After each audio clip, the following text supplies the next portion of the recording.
मोहब्बत की दुकान चला रहे थे आप। नफरत, वही तो मैं कह रहा हूँ, सरकार इन्होंने इसलिए बनाई है। हरी खेती से बहुत नफरत है क्योंकि जानवर छोड़े हुए ना, हरे खेत ना हो पाए, जानवर चढ़ जाएं, इसलिए हरी खेती इतना भय फैला हुआ है पूरे उसके अंदर। लोग इतने डरे हुए हैं। अगर वो डर ना होता तो 240 जो आज इनके आएंगे 200 भी पार ना कर पाते। देखिए मोहब्बत की बात है। अब लोगों को समझ में आ गया है, अगर दोबारा अभी चुनाव हो जाए तो अभी की 100 सीट इनकी कम हो जाएंगी। No, God, please, no! डर के इनको वोट दे दिया। अरे लोगों के बीच में इतना भय था। हाँ। एक कॉन्स्टिट्यूएंसी में 25-25 हजार वोट कम हुए हैं, काटे गए हैं। जिंदा लोगों का डिसीज लिख के काटा हुआ है वोटर लिस्ट में, वो भी तो इनका है। 25। अच्छा, आपने ना चुनाव आयोग में कंप्लेन की है, दिखाइए। चुनाव आयोग में कंप्लेन हुई है, कई बार हुई है, मुकदमा भी चल रहा है। मोहब्बत की दुकान में कैसे कैसे सामान है। अच्छा। मोदी तेरी कबर खुदेगी, मर जा मोदी, और फलाने हिटलर की मौत, सर फोड़ दूंगा। और सबसे बड़े सामान के जानते कौन थे? अरमान जो निकले, जो कहते मोदी की बोटी बोटी काट डालूंगा, वो थे इमरान मसूद, वो थे इनकी पार्टी में सपा में 2014 में। अगले दिन राहुल गांधी गए, आइए आइए मेरी पार्टी में आइए, मोहब्बत का सामान, और लाके अपनी पार्टी में उपाध्यक्ष बना के सांसद बना दिए। ये है मोहब्बत की दुकान के होने वाले असली नफरती सामान। इसीलिए हम आपसे बताना चाहते हैं। अरे उनको बोलने दीजिए, उनकी पार्टी का आदमी है। जवाब दे देंगे। नहीं, दोनों पे बोला उन्होंने, समाजवादी का ही नाम लेके गए। ये बताइए आपकी नवनीत राणा जी कहती है, सुनिए, नवनीत राणा जी कहती है इनकी सांसद काहे परेशान हो?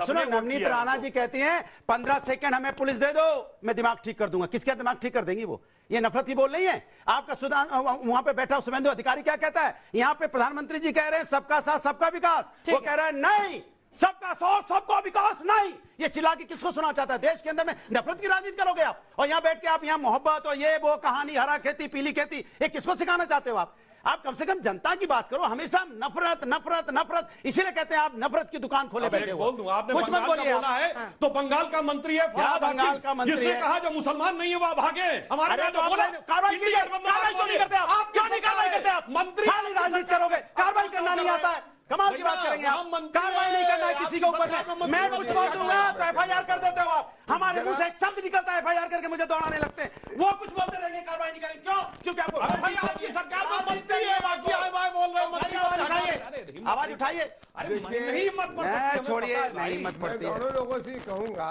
कि बहुत बड़ा नैरेटिव इस चुनाव बनाया गया, संविधान को बदला जा रहा है। तो संविधान को कुचलना हमने पहले भी देखा है।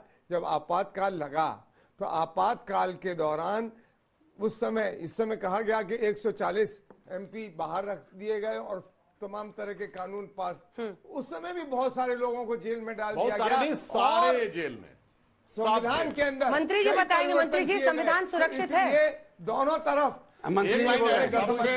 एक लाइन में ऐड करना चाहता हूं, जो ये कह रहे हैं, जो भदौरिया जी ने बात कही, सारे नेता जेल में थे, 1.5 लाख लोग जेल में थे, सारे आम नागरिकों के अधिकार समाप्त कर दिए गए थे। पुलिस आकर आपको गिरफ्तार कर ले जाएगी, आप बेल के लिए अप्लाई नहीं कर सकते थे। 38वां 39वां संशोधन करके न्यायिक समीक्षा का अधिकार समाप्त कर दिया गया था। सरकार के किसी निर्णय पे कोर्ट टिप्पणी नहीं कर सकती थी। प्रधानमंत्री के बारे में कोर्ट कुछ नहीं बोल सकता था। और इतना ही नहीं, सॉलिसिटर जनरल ने यहां तक बोला था, मिलॉर्ड अगर गोली भी मारी जा रही है तो आप सिर्फ देखते। और संविधान का प्रियम्बल, जिसे बाबा साहब अम्बेडकर ने संविधान की आत्मा कहा था, वो भी बदल दिया गया था। वो आ गए आज संविधान की रक्षा के झंडादार, जो संविधान हत्या के असली गुनाहगार। अच्छा, जनता माफ नहीं करेगी। बताइए, जब संविधान, सुनिए, जब 1975 में आपातकाल लगा, सुनिए अब हल्ला मत बजाइए, अरे हल्ला मत बजाइए, सुनिए। 1975, एक मिनट रुकिए मंत्री जी, एक मिनट मेरी बात हो जाए। 1975 में जब आपातकाल लगा, संविधान पे खतरा हुआ तो हम जेल गए, हम तब भी लड़े थे। आज अघोषित आपातकाल, आज भी लड़ रहे हैं। ये भय दिखाकर वोट लेने का 1.25% वोट अभी पाए हैं। अच्छा हुआ पीडीएफ की इजाजत देता है, लेकिन 2 बच्चे खड़े हैं सिर्फ उनके सवाल के साथ। सर मेरा सवाल आप दोनों से है। सर आप बार बार फोर्स कर रहे हैं उन्हें कि आप बोलिए एनडीए सरकार है। एनडीए सरकार नहीं है, बीजेपी सरकार है, बीजेपी सरकार है। अगर सर आप लोगों को इतना कॉन्फिडेंस था तो आपने इंडिया अलायंस, इतनी सारी पार्टीज, एक पार्टी के अगेंस्ट क्यों आके खड़ी हो गई है? अच्छा, जवाब दे रहा हूँ। सर आप तब से बोले जा रहे हैं कि बीजेपी सरकार तानाशाह करती है, और तानाशाह में भय और डर होता है। तो हम इस पर कहना चाहते हैं कि भय और डरा के तो फिर हम उत्तर प्रदेश में भी जीत लेते और 400 भी पार कर जाते। लेकिन वहीं पे आपने इंडी गठबंधन, हम बीजेपी के लिए कह रहे हैं। हाँ, बस आप स्टूडेंट हैं, आप बीजेपी को अपना समझता है। ऐसा कुछ नहीं है मैम, अपना नहीं पर्सपेक्टिव। ठीक है, समझदार व्यक्ति अपना बीजेपी को पर्सपेक्टिव अपना है समझता है। इसी